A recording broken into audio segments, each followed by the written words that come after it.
Мынадан былай қарай 3 метр тастайсың деді. План сызып бергеніңіз басында. Міне 3 метр тастап забор қойдым. Нерден забор болады деді. Мына үйдің заборымен ровно қылып салдым мінекей. Өзінің айтқаны бойынша. Содан кейін келгеннен кейін мына үйдің угылы қайда? Жүріп. Залдың угылына бар. Қазір қай жерде бар? Міне қазір көрсеттім. Үйдің угылына бар міне. Жүріп. Байқа. Ол үй ар шетінде. Міне Байқа. Мына үйдің угылы. Қазықты міне мына жерден қазды. Қазығы ма? Үйдің қазығы. Мына фундаменттік қазығы. Иә. Мына қазықтан аға деді. Былай қарай өлшеді. Қанша жүріңіз? Қанша метр? 27 ма 23 па ұмытып қалдым қызым. Білмеймін точно айтпай. Айта алмаймын. Мына салма салынғаннан кейін. Мына салма өтті ғой бүйтіп. Салма өткеннен кейін берем обязательно деді. Мына үйді деді сізге обязательно жасап береміз аға ойбай деді. Бірақ берем дегенсін сен бәрін ашып қойыпсың тек бір осы үйімнің документі іркіп тұр балам қызым. Осы документті ләжі болса бір көмектесіп жәрдем беріңдер. Енді бір құдайдан қайтсын жақсылықтан.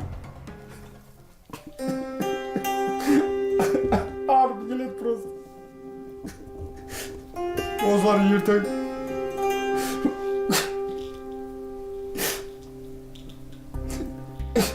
Мен сияқты жүрмесін дейін да балам. Мен сияқты қиналмасын дейін просто. Ертең артыңыздан немерелеріңіз ереді. Ертең артымнан алғыс естігім келеді қызым. Чем қарғыс естігенше. Может бір құдайдың бір сынағына түскен шығар білмеймін. Өзім солай ойлаймын.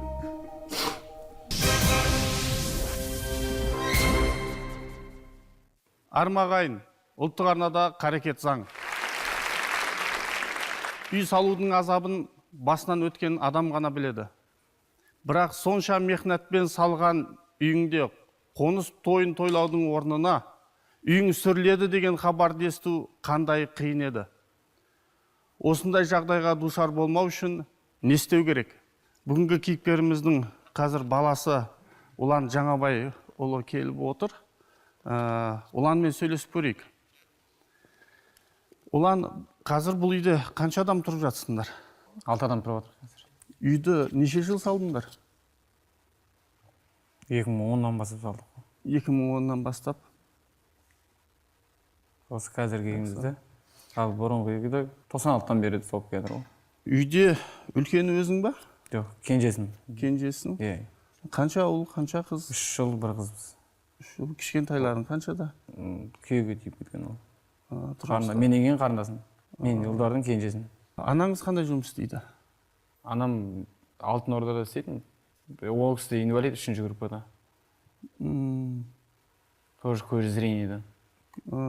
Көзі Очки тағады, бірақ дұрыс көрмейді. көзілдір киеді, 3-ші топтағы мүгедек. Енді біз осы жағдайға байланысты тағы да сюжет көрейік.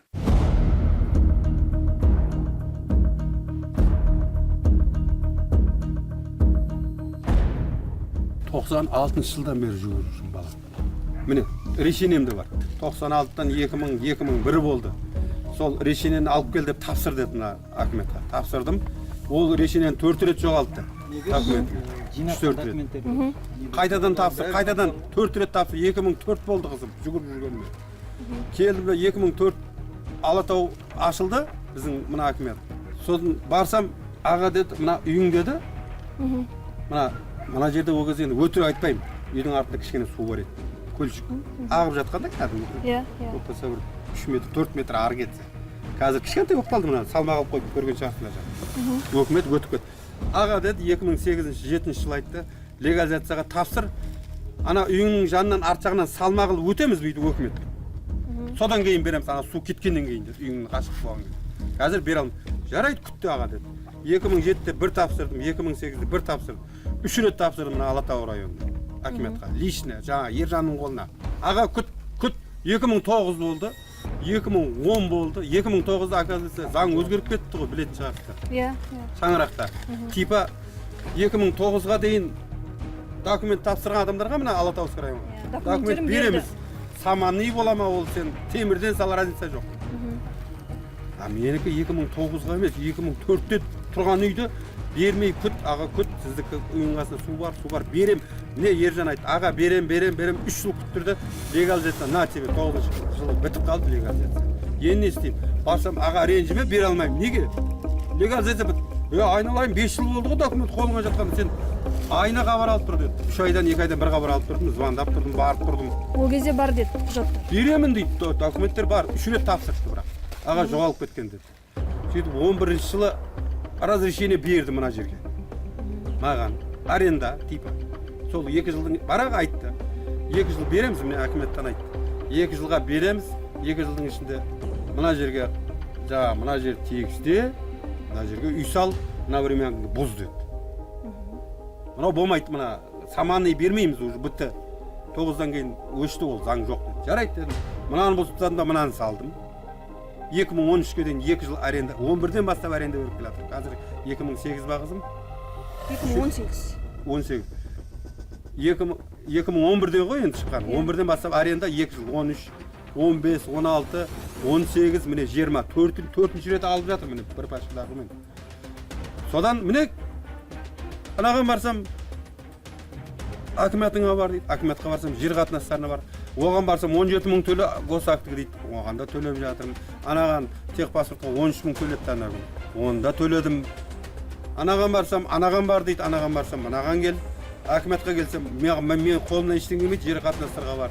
Мен айтам, акимет, сендер қазық қағып бердіңдер ме? Бердім. Бері қарай өтпе дедіңдер ме? Өтпедім. Жүр көр, су жоқ, сен айттың, мына салма өткеннен кейін берем айналайын. Аға деп айттың ба? Айттың. Енді салмаң өткенде, мына салманың өткенде уже 2-3 жылдай болып қалды қызым. Күнде барам, мына салма өтті ғой. Берсейші так, мына үйде мен квартирантпын қызым. Өзімнің собственный үйімде заңды, міне 16-18 жылдан бері, 17 жылдан бері жүрмін. Заңды үйде квартирантпын. Ешқайсында прописка жоқ мына үйде. Қайда тұрады тіркеуде? Мен, тәтең, мен, 2 балам, 4-еуміз. Бұрындайда біреуге ақша беріп пропискада отырмыз. Мына қызым, тұрмысқа шыққан қызым, ол барақолгіде пропискеде. Ана балам Айгерімде пропискеде. Ана бір балам прописка жоқ әуел, шығарып тастаған прописка. Оған ақшам жоқ дейді. Қанша балаңыз бар? 4 баламын. 2 келіні бар, 6, тәтеңмен 7, менмен 8. Соқыр болып қалдым ол кезде. Жынданып, неріп қалмады. Соқыр болғам содан. Неден? Осы жердің дауымен жүріп нерптен айырылдым мен. Соқыр болып қалдым, көзімде көрмей қалдым. 2010 жылы бардым, 9 жылы соқыр болып қалдым.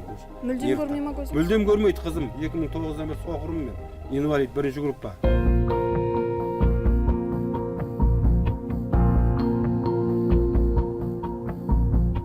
Ешқайсысы көмектеспейді, айналайын. Сіздерге жәрдем сұрадым деп барғандағымыз сол хабарласқан. Біз осы мәселеге қатысты деген барлық мекемелерден мамандарды шақырдық бүгін. Аудандық әкімдіктен де мамандар келіп отыр. Бүгін біздің кейіпкеріміздің мәселесін қалай шешуге болатындығын талқылайтын боламыз. Олан сен әкең көз көрмеген екен қасында жүрсің. Жасың қаншада? 22-де. Жасың 22-де. Жалпы жерді ең бірінші алған кезде қалай алдыңдар? Сатып алдыңдар ма? Әкімдіктен берді ма? Оны әкем біледі. Сен білмейсің ба? Жердің ол кезде кішкентайсың ғой енді сен. Жердің бірақ мемлекеттік актісі бар ма қазір? Иә, бар. Мемлекет актісі бар. Иә. Қазір 22-ге келіп қалдың. Сен құжаттарын барлығымен өзің танысып, әкеңнен сенім хат алып, осы мәселемен өзің айналысың ба? Иә, айналысып отырмын. Енді бастап жатырмын. Енді ғана бастап жатырсың ба? 18 жасынан бастай беруге болар еді. Енді үйдің кішкентайы сен екенсің, кенжесісің. Болашақта осы үйдің егесі де сенсің. Ең бірінші жерді алған кезде қайдан алды? Кімнен алды? Сатып алды ма? Осы мәселеден бастаған дұрыс болады деп ойлаймын. Біз осы мәселені басынан бастап шешу үшін әкімдікке бардық. Сюжетке назар аударайық.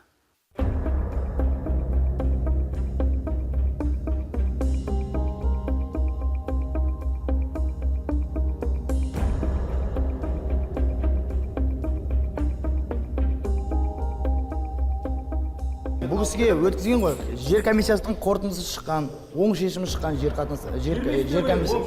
комиссиясынан бұл кісіге берілсін деп оң шешімі шыққан, бірақ бұл кісіге берген кезде жер телімін с исключением водоохранной полосы деп берген. Қазіргі таңда бұл кісі сол берген қорытындысына сәйкес жерге орналастыру жұмыстарын жасау керек, земпроект жасау керек. Бұл кісі земпроектке барған кезде бұл кісінің сырты тұрған үйі, яғни тұрған үйі госактың мемлекеттік жаңағы берген мемлекеттік жер актісінің сыртына шығып кеткен. Қазір қайда қалдыңыз? Ол кісі енді үй салатын кезде бізге келген жоқ қой. Бізге келген жоқ қой. Үй сала. Бұл кісі ескі үйін сүру арқылы жаңа үй салған. Ескі үйдің орнына салмадыңыз ба сол кезде? Ол өзім білем ғой, айналайын, сен қағып бердің, адам өтіп кетеді. Енді бұл жерде аудан әкімдігінің құзырында емес. Сюжеттен байқағанымыздай, негізгі мәселе жердің құжаты бар, заңда. Жердегі мемлекет акті берілген. Ал бұрынғы ескі үйдің құжаты бар болды ма? Жоқ болды ма?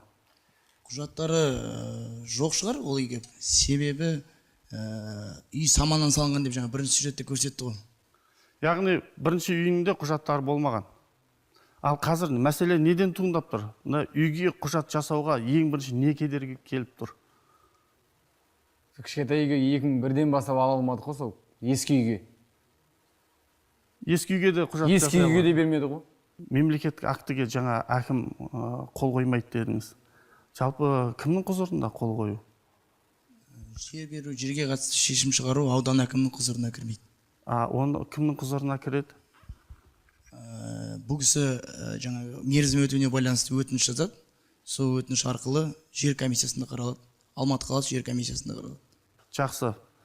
Біз әкімдікке барғаннан кейін ол жердегілеріне жер қатынастар бөліміне жіберді.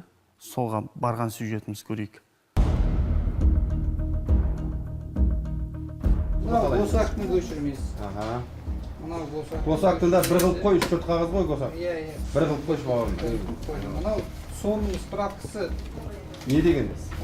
Анау сіздің Тіркелді деген ба? 16-шы жылғы қаулыңыз бен 16-шы жылғы договорыңыз тіркелді деген. Так.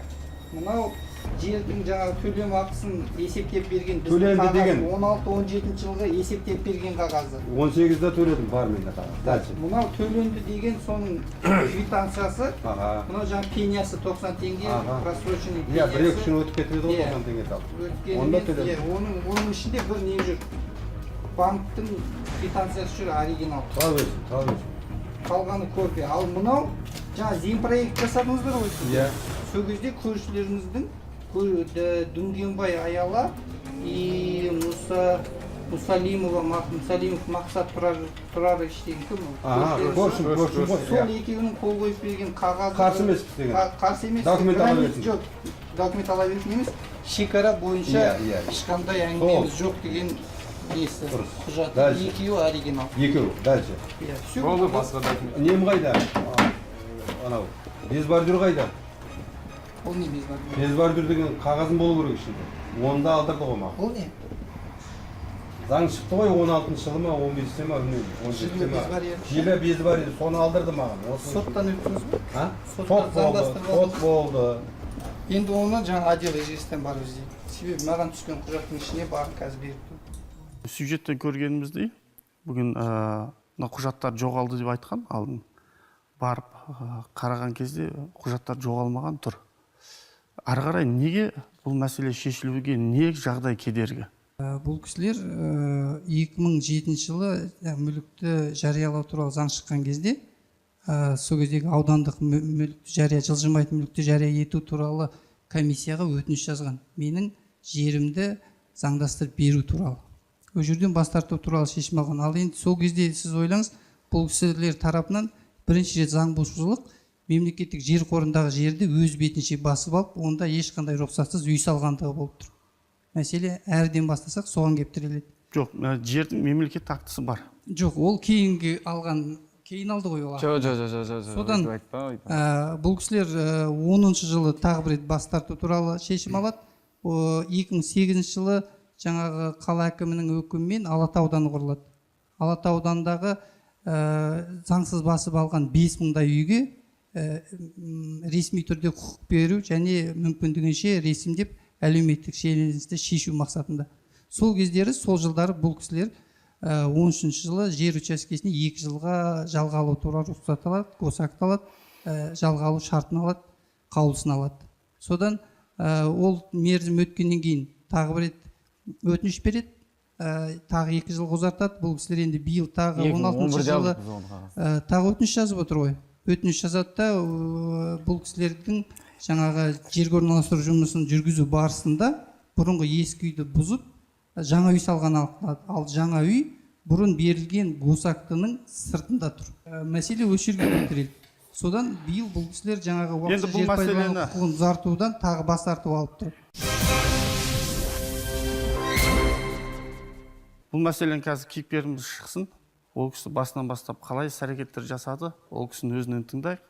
Енді біздің сізден сұрарымыз, осы мәселеге қатысты қанша құжаттар жинау керек? Қандай құжаттар жинау керек? Бір атап айтып берсеңіз? Атап айтқанда, бұл кісілер жерді жалға алды емес па? Жалға алған үшін мемлекетке белгілі бір өзінің мөлшерде төлейтін, оны әр квартал сайын төлейді, өзінің мөлшерде төлейтін ақшасы болады. Бұл кісілер соны төлегендік туралы квитанция тапсыру керек. Жер учаскесін жалға беру туралы қаулы, әкімнің қаулысының көшірмесін өткізеді. Жер учаскесін жалға алу туралы шартты өткізеді. Мемлекеттік актінің көшірмесін өткізеді. Техникалық паспорттың көшірмесін өткізеді. Және өзінің жеке куәлігінің көшірмесін өткізеді де әкімнің атына өтініш жазады.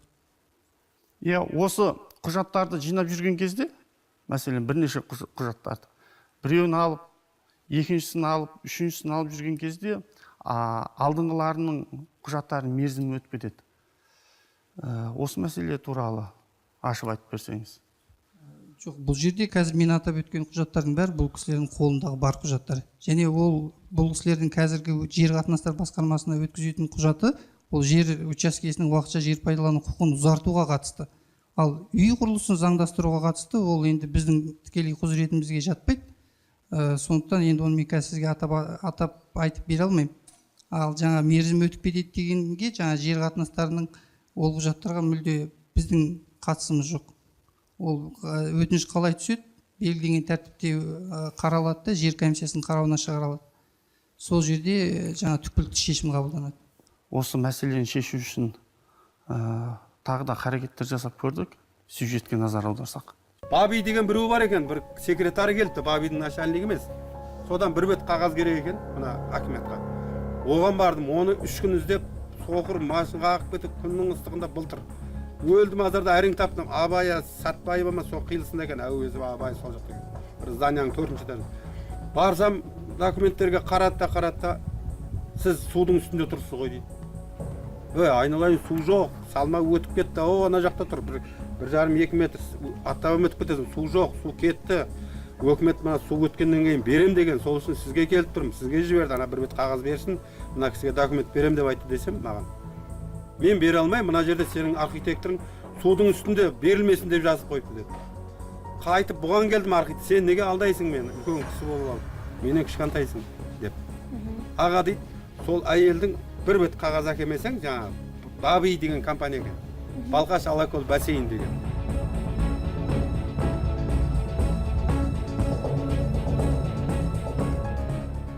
Если жер берілген кезде, біз сізге сол кезде келісім беріп, қазір отказной берсек, онда другое дело. Сіз мысалы сол кезде келісім бердіңіз, енді қазір бізге отказной беріп, неге келісім бермедіңіз деп, сіз сол кезде сұрақты қоя аласыз. Егер сол кезде мысалы сізге жерді берген адам, сіз сол кісіге неге сұрақ қоймайсыз? Маған судың жағасында жер бердіңіз, маған мыналар енді келісім бермейді десеңіз, онда другое дело. Бұл заң бүгін шыққан заң емес, бұрыннан шыққан заң. Союз кезінен тыңдаңызшы енді. Сіз маған сұрақ қойдыңыз, мен сіздің сұрағыңызға жауап беріп жатырмын. Жер берілген кезде, мысалға, бұл заң бұрыннан келатқан. Союз кезінен, даже Қазақ СССР кезінен бастап келатқан заң. Су қорғау белдеуінде салынмайды деген. 90-шыдан бастап госак берілді, 96-90-шыдан бастап госак берілген. Госак, если бізден өтпесе, мысалға, жер берілген, ол бізсіз берілген, неге біз жауап бермейміз? Ал кейіннен мінекей жаңа жерді беріп болып, кейіннен үйді салып болғаннан кейін бізге келгенде біз қалай оны бере аламыз, если ол бізден заңда олай көрсетілмеген болса. Біз сізге түсіндірген кезде сразу айтамыз, мінекей полосаға берілеміз 2009-ға дейін салынғандыққа. 2009-дан кейінгі мінекей мынаған, оған да сіз кірмей сойқансыз бере алмаймыз. Тек паспортын мындаймыз деп түсіндірген. Может, сізге тілхат берейін ба? Кешіріңіз. Қандай? Қандай айтайын ба? Менің мына үйім суда тұр. Ертең Құдай сақтасын, бетін аулақ. Табиғи апат болса, үйімді су алса, қар басса, землетрясениеден үйім құлап қалса судың үстіне. Мен өкіметке жабыспаймын деген тілхат берейін, может, сонда беретін шығарсың бір қағаз, айналайын. Айтшы, мен күйіп кеттім, уже мен түсінбей қалдым. Ешкім маған қарамайды ешқайсысы. Әрқайсысы әр жаққа жібереді. Масқара болдым мен уже. Сотыңа да бардым, өзіңіз айтқандай сотқа да бардым. Шешілмей жатыр, шешіп беріңіз дейді, біреуің шешулерің керек қой осы мәселе. Мына жерде Алатау ауданы сәулетшісінің міндетін атқарушы Еркебұлан Сембаев ағамыз отыр. Жалпы не кедергі болып жатыр осыны шешіп бергенге? Және бұның шешудің жолдары қандай? Айта кетсеңіз. Бағана бір қарап отырық мына бағдарламада. Көрсетілгендей, Жаңабай ағамыздың салып қойған үйі өзінің жер телімінің шекарасынан шығып кетуіне байланысты отыр. Жалпы қандай да бір құрылыс салу үшін өз жер телімінде жеке меншік болсын, ол уақытша болсын пайдалануда, ол бірінші сәулет жоспарлау тапсырмасын алу керек. Сәулет жоспарлау тапсырмасын ол біздің мекемеміз береді. Алматы қаласы сәулет құрылыс басқармасы. Ол тапсырмадан кейін үйінің кескінін сызу керек. Эскиздік жоба деп аталады. Бұл кісі бұл құжаттардың біреуін жасамаған.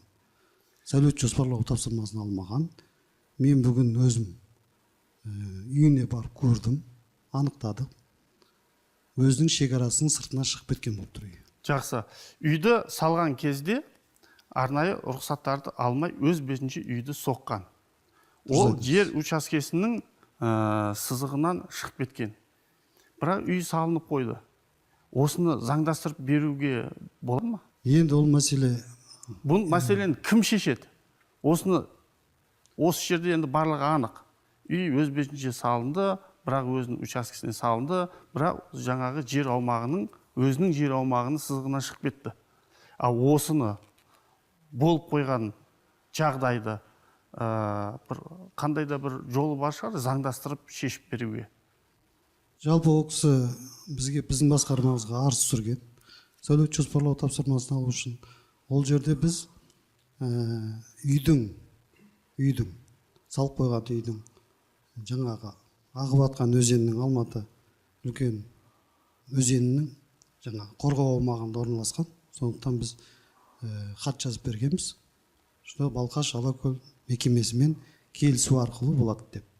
Бірақ та енді Балқаш Алакөл мекемесі оны 35 метр арақашықтықта бұрғандықтан оған бүгінгі таңда бермей отыр деп отыр. Жақсы, біз Балқаш Алакөл бассейндік инспекциясының басшысының орынбасарын шақырдық. Өзіңіз көріп отырсыз. Үй салынып қойған, осы мәселені шешуге қандай да бір жолдары бар ма? Бұл жерде жаңағы бірінші мәселе шекарасынан шығып кеткен болса, екінші мәселе су қорғау белдеуі болып тұр. Бүгінгі таңда Алматы қаласы бойынша Алматы әкімдігінің қаулысы бар. Су қорғау белдеуі мен алаңдар деген. Су кодексінің талаптарына сәйкес су қорғау белдеуінде құрылыс салуға болмайды. Ол бұрында болған солай, қазір де солай. Жаңағы айтып отыр ғой 96 жыл деп. 96 жылы да, қазір де 96 жылдан бастайықшы. Сол кезде келген адамдарға да біз келісім бермейтінбіз. Өйткені ол кезде де жаңа су кодексінің талабына сәйкес ең кіші арақашықтық 20 метр болатын ол кезде.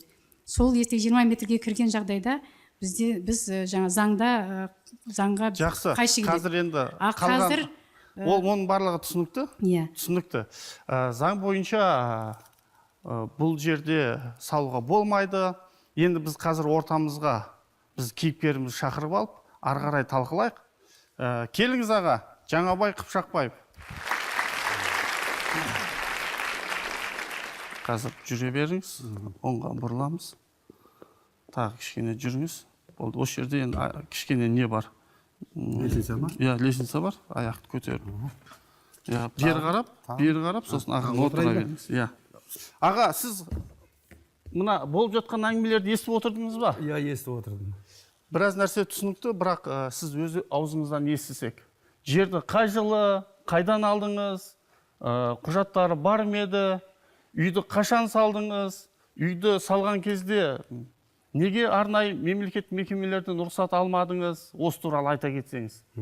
Жарайды. Мен 1989 жылы Нөкіс қаласынан келгенмін, осында жұмыс істеймін, өзімнің отаным, Қазақстаным деп, қазақпын. Сол 90-нан бастап жұмысқа кірдім, Бұрындайда кірпіш зауытта істедім. 93 жылы үйлендім осында, қазір 4 баламыз бар. Сонда мен кірпіш зауытта істеп жүргенде 93 жылы ма, 94-те ма не болып, сокращение болып жұмыстан шығып қалдым. Сол кезде осы шаңырақты, анау бірінші шаңырақта еді үйі. Үйінен не ашты, анандай, контор ашты, документ беретін. Атын ұмытып отырмын қазір. Бір әйел бар қасында, бір үлкен кісі, әйелі мен тағы бір кісі, үшеуі ашты жаңағы кісінің үйінен, бірінші шаңырақтан. Сол жерден барып жерімді өлшетіп берді, бір бет қағаз берді, решение. Решение, 9 адамның қолы бар, печаты бар, как положено. Шаңырақ 2. Сатып алдыңыз ба сонда? Сізге сатып алдыңыз ба? Қалай алдыңыз? Жер сұрап бардым. Жер сұрап бардыңыз? Жерді бөлді. Жерді беріп жатқан екен. Айтты, мен сондай оралмамын, көшіп келіп едім, үйім жоқ. Жақсы, жерді өлшеп, қазығын қағып берді сізге. Қазығын қағып берді. Содан кейін сіз ол жерге үй соға бастадыңыз. Содан кейін үй салған жоқпын. Сол үйді салайын деп бұлай несін схемасын сызып не қылып қойғанмын. Содан бір жағдайлар болып, ол үй жаңағы учаскені біреу келді, аға деді, мына жерге не қылып отырсың? Мен айттым, мен учаскем. Бұл жерді менікі деді, документін көрсетті. Ол менен бұрын алған екен ол жерді. Сөйтіп ол жерден шығып қалдым. Сөйтіп тағы бір жерге бардым, ол жерде кәдімгі мына шөп басып кеткен жерлер ғой. Ана ағаға бардым. Аға сондай, мына басқа біреудің жерін беріпсің ғой, масқара. Айқай-шу болып жатыр. Сөйтіп ол басқа жерден берді, мен берілеуден, мына сайға жақындау жақтан. Содан кейін ол жерде де сондай патриотизм. Айқай-шу төбелестім. 4 адам келген бір жерде ол кезде. Мен екінші берген жеріме 4 адам таласып, бәрінде документ бар, бір-бірімен қырылысып. Ол жерден де кет. Сосын мына жаңа сайды берді, қазір отырған жерімді. 96 жылы. Сіз жерді алдыңыз осы жерді. Енді айтыңызшы, үйді қай жылы соқтыңыз? 1996-тан бері қарай салып келатырмын. Біремен кісі алдым, өйттім, бүйттім. Сіз үйді соққан болмайды деді, оны бұз деді, бұздым. Үйді соққан кезде арнайы мекемелерге барып, үйді соғу туралы рұқсат алдыңыз ба? Рұқсат алғанда былай болды. Біздің мына Алатау әкімі ашылды ғой. Соған дейін бір бет решениемен отырдық. Барлық үй, көршімнің бәрінде бір бет решениемен отырдық. Сол Саман үйде. Бауырым. Саман үйде отырдық, содан кейін келді, Саман үй болмайды, документ тапсырыңыздар деді. Ол кезде Әуезовский район деді, Алатау жоқ еді ол кезде. Әуезовский тапсырдым, жерді келіп өлшеді, мына жерің сай ғой, аға кім берді деді. Содан кейін барда налогын төле деді. Налогын төледім жердің 2 жылға арендаға. Сіз жақсы, налогын төледіңіз, салықты төледіңіз. Қазірге тұрып жатқан үйіңіз қашан соқтыңыз? 11 менен 13-тің арасында соқтым. 13-ші жылы мына қаладан БТИ-дан жаңа не келді, тех паспорт беретін жігіт. Ақшасын төледім, тех паспорт келіп үйімді көрді, ішіне кірді, сыртын көрді, мына жағын өлшеді. Тех паспорт 13-ші жылы берді үйіме. 11-ші жылдан бастап салып отырмын сол үйде. Енді жеріңіздің мемлекет актісі бар. Бәрі бар. Үйіңіздің тех паспорты бар. Бәрі бар. Енді не мәселе? Осы мен 4-ші рет арендаға алдым. Документтің бәрін жинатады. Документ жинап жүрген кезде аренда бітіп қалады. Арендан түгел десем, қайтадан документ жина, аренданың 2 жылдың госакт тех паспортын жүрмейді аға дейді. Қайтадан жинаймын. 3 госакты, 1 тех паспортын, 2 тех паспорт болды қазір менде. Жүрмін мінекей, сол ешкім ответ бермейді, жәрдем бермейді. Осы соның арасында... Сіз енді үйді жалға алып отырғаннан өзіңіздің атыңызға жекеменшік аударып алғыңыз келіп тұр ғой. Иә, мына бала шағам қаңғып жүрміз, айналайын. Өзім үйімде өзім квартирант болып отырмын. Енді сіз үйді соққан кезде, жаңа мамандар айтып жатыр. Иә. Сіз өзіңізге берілген жердің аумағынан тыс басқа жаққа шығып кетті. Шыққаным жоқ. Мен ол Мамандар келіп отыр. Мен келіспеймін. Алатау ауданы сәулетшісінің міндетін атқарушы Еркебұлан Сембаев деген келіп отыр. Аға, айтыңызшы осы туралы. Бүгін барып көрдіңіз ба? Көрдім. Қанша метр қашықтықта орналасқан? Және құжат бойынша үйдің тұрған жері қаншалықты заңды, соны нақты айта кетсеңіз. Айтсын, көрді ғой. Барып көрдім. Бүгін ертемен барып сағат 9-да. Бұл кісінің үйінің батыс жағынан өзен ағып жатыр. Сол өзеннен жаңағы су белбеуі деп жатыр қой, 35 метр. Сол 35 метрдің ішінде толығымен тұр екенін өз көзіммен көрдім. Жақсы, біз қазір экранға үйдің тұрған жерін картасымен қосып көрсетейік. Сосын соған қарап отырып түсіндіріп беріңіздерші, қалай, қаншалықты заңды. Бұл жерде бұл кісінің қазіргі тұрған үйі көрсетілмеген, біріншіден, қазіргі нақты тұрып жатқан үйі. Екіншіден, бұл жерде картада көрсетіп тұрған үй, бұл кісінің бұрыннан айтып жатқан бұзылған үйінің пішіні көрсетіліп тұр. Ал нақты топы түсірілімдер жасалу керек. Сол кезде бұл кісінің үйі шекарасынан шығады. Ол топы түсірілім менде бар қазір. Егер көрсетем десең, осында көрсете аламын. Жақсы, мына жер қатынастар бөлімінен маман келіп отыр. Түсіндіріп бере аласыз ба? Сіздерде де бір үйдің үстінен түсірілген бір фотосы бар еді ғой? Түсіндіріп бере аламын. Біз нақты GPS приборымен өлшеген кезде бұл кісінің мемлекеттік актісі бойынша, онда да жазылып тұр ғой, 554, 5,5 сотық жері бар. Бұл кісінің су қорғау алабының кеңеюіне байланысты ана жерге канал салды ғой. Канал салған кезде бұлай тағы бір нәрсені айта кетейік. Алғаш Алатау ауданындағы заңсыз салынған үйлерге мемлекеттік акт берген кезде бұл кісіге анау госактың шеті сәл қиыстау кетіп тұр емес пе? Мемлекеттік жаңағы акты берілген кезде су қорғау белдеуі бойынша берілген. Су қорғау белдеуі сол жерден өткендіктен жартылай кесіп госактың жалпы өлшемі 554 квадрат метр болған. Ал кейін канал салынды. Канал салынған кезде судың арнасы бұрынғы арнаға қарағанда жаңа каналды тікелей тік тартты ғой. Тік тартқан кезде оның арнасы су қорғау белдеуі өзгерді. Сондықтан бұл кісінің мен нақты өлшеп келдім, мұнда қарап айтайын. Бұл кісінің 174 шаршы метр жері су қорғау алабына түсіп тұр қазір. Бұл кісінің су қорғау алабына түспейтін алаңы 380 шаршы метр. 3,80 шаршы метр. Қазіргі үйін нақты тұрып жатқан үйі 83 квадрат метрді алады. Оның 48 квадраты мемлекеттік актың сыртында тұр. Жақсы. Аға, сіздің көршілеріңіз бар ғой? Бар. Олар да сол өзеннің жағалауында орналасқан. Олардың құжаттары бар ма? Немесе сіз секілді сандал жүр ма? Бар. Қалай түсінсек болады? Бар. Көршілердің барлығы да сол бір бағытта орналасқан, сол бір өзен жағасында орналасқан, бірақ олардың құжаттары бар, біздің кейіпкеріміздің құжаты жоқ. 2009 жылы заңға өзгеріс енгізілді. Ол заңға сол өзгеріске байланысты 2009-ның 1 июліне дейінгі салынған үйлерге жаңағы өтпелі ережелер деген бап қосылды жаңағы су кодексіне. 2009-ның 1 июліне дейінгі салынған үйлерге су қорғау белдеуінде қалуына болады, егер мынандай талаптарды орындаған жағдайда деген сондай қосылды. Соған байланысты келген кісілерге, или жаңағы жеке кісі болсын, или не болсын, біз келісім береміз, бірақ жер телімі тек уақытша берілген жағдайда. Қалай осыны заңдастырып, қалай осы мәселені шешуге болады? Жаңа үй құрылысын бұл кісінің жаңағы су қорғау белдеуіне түспейтін бөлігі бар. Жаңа схемадан көрдік қой. Және госактың ішіне қарай жылжыту керек. Сол жаңағы талаптарды орындаған жағдайда сонда үйді уақытша жер пайдалану құқығын ұзартуға қарсы емеспіз. Жақсы, енді түсінікті болған секілді. Үйді бұзып, жылжытып, өзінің жаңағы салу керек жеріне қарай салу керек, сол кезде ары қарай құжаттарын рәсімдеуге содан кейін ол үйді салардың алдында міне сәулет құрылыс басқармасына барып, арнайы рұқсат алу керек. Жоспар, ол кісінің үйді қай жерге отырғызу керек, жаңағы шекарадан қанша отступать ету керек деген сияқты белгілі бір нормалар бар ғой, құрылыс нормалары. Құрылыс нормаларын сақтаған жағдайда ғана бұл кісілер жаңа үйді салуға рұқсат береді. Сол тәртіппен барып үйін ары қарай бұл кісінің заңдастырып кетуге мүмкіндігі бар. Және жаңа уақытша жер пайдалану құқығын ұзартуға да біз оған бір өре түрегеліп қарсы тұрмаймыз ғой. Бұл кісінің жағдайын түсініп тұрмыз. Себебі Алатау ауданында айтып жатырмын, бұл жалғыз бұл кісі емес, бұндай қордаланған мәселе болған кезінде. Ол уже тіпті шешіліп болып қалған нәрсе, енді арасында осындай жағдайлар кездеседі. Ол жаңағы білместік деп атап өтуге болады, бірақ заңды білместік жауапкершіліктен адамды құтқармайды.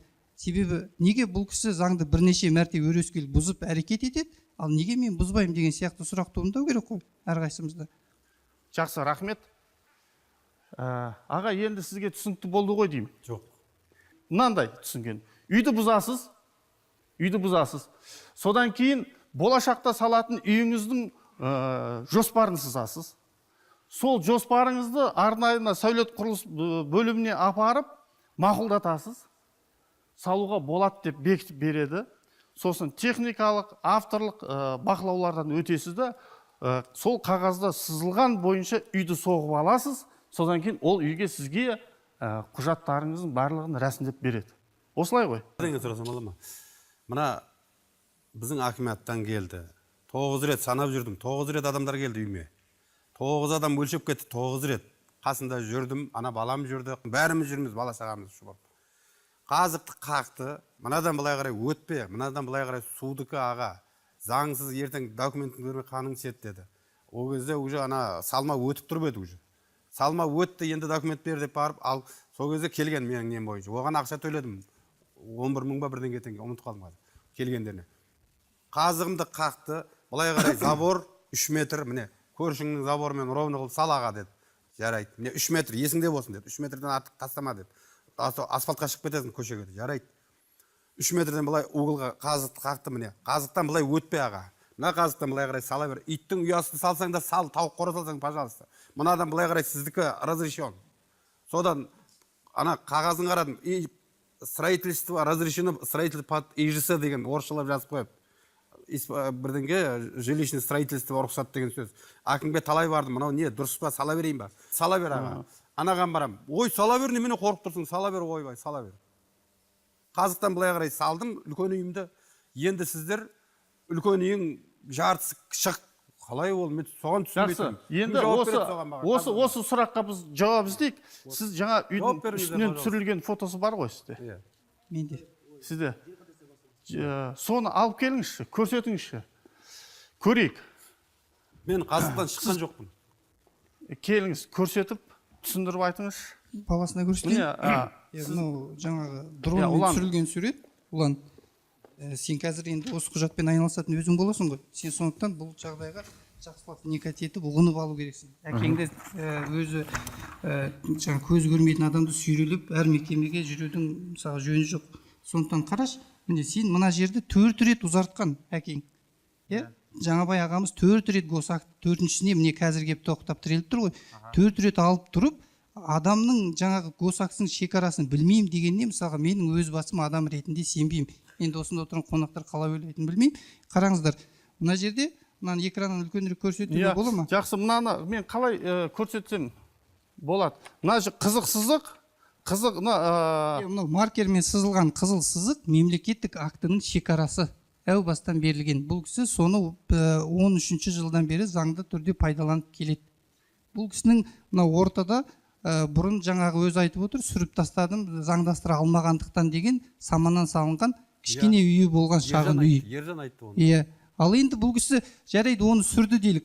Соны сүріп жаңа үй бастардың алдында барып рұқсат алу керек еді. Алдым ғой рұқсат, қағазым бар. Енді рұқсат жоқ, аға. Рұқсат алған кезде сізге үйдің салынатын эскиздік жобасына қатысты қай жерге отырғызуға болатындығын сізге келіп басқаша көрсету керек еді. Сіздің алдым деп айтасыз да ешқандай құжат көрсетпейсіз ғой. Рұқсатты кімнен алдыңыз? Егер мен рұқсат алмасам, өз алдыма салған болсам ол үйді, жарайды. Қараңыздаршы, маған неге техпаспорт бересіңдер, неге госакты береді, неге разрешение әкімнен орысша, қазақша решениесі бар, согласование бар, соннан согласование бар, пәленбай ақша төле, налогын төлеп жатырмын. Оны неге кім Кім жауап береді соны? Жоқ, ол үйді неге алдап келдіңіздер? Так, 11 жылдан бері 18-ге дейін алдап келатсыңдар. Әлі алдап келатсыңдар. Жаңа баяғы мынаған қараңызшы. Болмайды ол. ол. Үйге техпаспорт сыздыру деген ол үйдің техникалық сипаттамасын көрсетеді. Оны сызатын мекеме ол сіздің заңды, заңсыз салғаныңызға қарамайды. Ол тапсырыс бойынша шығады, сіздің үйді қалай салғаныңызды жаңа схема түрінде қағазға түсіріп береді. Міне мынандай үй, ешқандай құжаты жоқ деп жазып береді. Ол сөз жерден аяқталды. Ал енді жерге келетін болсақ, біздің мысалға сіз... Біздің түсінгеніміз, ол жерде үй заңды соғылса да, заңсыз соғылса да, техпаспорт беріле береді. Ал бірақ енді решение бар. Үй сал деген решение бар. Жаңа фотодан көрдік. Үй орналасқан жерден басқа жерде қарасақ, үлкен жер бар. Үй соғып алатын жер бар. Енді бұл мәселені бұлай шешсе қалай болады? Қалай ойлайсыздар? Болашақта мынау бос тұрған жерге дәл жаңа біз айтқандай авторлық техникалық рұқсаттарды алып үй соғатын болса, үйді соғып алғанға дейін мына үйде өмір сүре беретін болса, болады ғой. Мына үйді соғып алғаннан кейін құжаттарын олан жасап алғаннан кейін барып мына үйіңді бұзып тастай салуға болады. Бұл да бір мүмкіндік. Олан қалай ойлайсың? Айтыңыз аға. Сонда маған үлкен үй бұзба, тұра бер пока деп рұқсат берейін деп тұр ма, қалай сонда? Дұрыс па? Менің ойым, менің түсінімім қазір сіздің айтқаныңыз. Сонда үлкен үйде тұрсам, ол маған типа как квартира, документ жоқ. Жаңабай аға, сізге мына бір мәселені айтайын. Біздің заңнама бойынша өзінің тұрып жатқан тұрғын үйінен, егер ол сол адамдардың өміріне қауіп төндірмейтін болса, ол тұрып жатқан жерінен негізсіз шығарып тастауға жол берілмейді. Сондықтан да сізді ешкім мына үйден шығармайды. Шығармайды. Бірақ ана үйді соғып, барлығын заңды қасына үйіңізді соғып, сол үйдің құжатын жасап алғанға дейін сізге ешкім ештеңе демейді деп ойлаймын. Заңгер қалай ойлайсыз? Айтып отырғаныңыз, негізі енді қазір енді жаңадан егер үй салса, мына сәулет мекемесіне барып, содан рұқсат алып, қалай салатын, схемасын бәрін жоспарлап үйін салса, бұл кісіні қазір үйін ешкім сұрып тастамайды, бұл кісіні ешкім жерден шығарып тастамайды. Ал енді негізінде былай қарап отырсаңыз, бұл кісі енді 23 жыл тұрып жатыр екен сол жерде. Сол кезде канал мүлде басқа болған дейді, және де өзінің арнасы басқа болған дейді, шешімдері басқа болған дейді. Қазіргі таңда мына наурыздың 2017 наурыз қой деймін, бағана құжатқа қарағанда 2018 жылы жалға берген уақыты өтіп те кетіпті. Ал енді не себептен өтті деген кезде қазір мына үй салған жаңа үйдің шекарасы берген мемлекеттік актыдан шығып тұр деп сондай жауап беріп жатыр ғой. Менің енді пікірімше қазіргі кезде мына кейіпкеріміз осы жағдайлардың бәрін, анау 23 жылдан бері тұрып жатқан жайын бәрін көрсетіп, және де мына жер қатынасы орталығы келісім шартын арғарата жалғастырмай жатқан жағында ескертіп, осы жайында сотқа жүгінуге болады, бәрін көрсетіп. Бұл қомақты талап арыз болады деп ойлаймын енді. Сонда сот шешіп бере алады. Сізді үйден біреу шығарам деп жатса, сіз сотқа талап арыз жазасыз. Және ол талап арызға қосымша көрсетесіз. Болашақта сіз ол жерге заңды үй соғу мақсатында соған уақыт беру керек екендігін барлығын көрсетсеңіз, біз ойлаймыз, соттың талабын қанағаттандырып береді деп. Жалпы Нұрбол жаңа өзің айтып кеттің ғой. Тағы бір үй салса, белбеуге дейінгі рұқсат қағаздарына біз егер басқарма тарапынан көмектесейік, жаңа үй салам десе. Бірақ саманмен соқпау керек қой, кірпішпен соғу керек қой. Кірпіштен кәдімгі бүгінгі таңдағы стандарттарға сәйкес, құрылыс стандарттарына сәйкес. Бауырым, үй салу аңсат емес қой, өзің білесің.